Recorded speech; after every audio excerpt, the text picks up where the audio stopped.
மன்னிப்பு கேட்டால் மாத்திரம்தான் மன்னிப்பா? இல்லை. அல்லாஹ் சொல்லுகிறான்,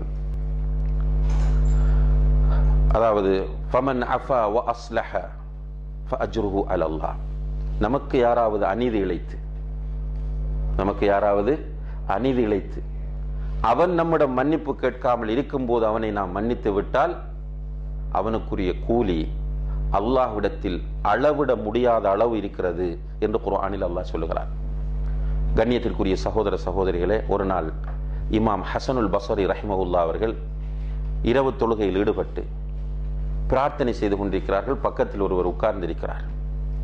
அந்த பிரார்த்தனையில் ஹசனுல் பஸ்ரி ரஹிமஹுல்லாஹ் எப்படி துஆ கேட்கிறார் என்றால், யா அல்லாஹ், எனக்கு அநீதி இழைத்தவனுக்கு நீ மன்னிப்பு கொடுப்பாயாக. யா அல்லாஹ், எனக்கு அநீதி இழைத்தவனுக்கு சுவர்க்கத்தை கொடுப்பாயாக. எனக்கு அநீதி இழைத்தவனுக்கு ஆரோக்கியமான வாழ்க்கையை கொடுப்பாயாக.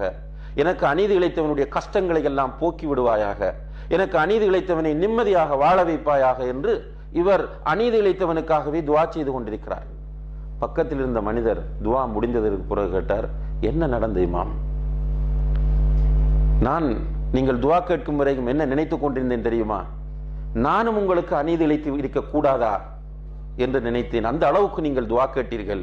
என்ன காரணம் என்று கேட்கும்போது இந்த குர்ஆன் வசனத்தை இமாம் அவர்கள் ஓதி காண்பிக்கிறார்கள். ஃபமன் அஃபா வ அஸ்லஹ ஃபஅஜ்ருஹு அலல்லாஹ். அநீதி இழைத்தவர்களை யார் மன்னித்து விடுகிறாரோ அவருக்குரிய கூலி அல்லாஹ்விடத்தில் அளவிட முடியாத அளவு இருக்கிறது. இப்போ மன்னிப்பு கேட்டால் மாத்திரம்தான் மன்னிப்பு அல்ல. நமக்கு அநீதி இழைத்தவனுக்கு துஆ செய்யும். கொஞ்ச நாள், எல்லாம் சொற்ப காலம். இந்த உலகத்தில் கூடியது 70 வருடங்கள் வாழப்போகிறோம்.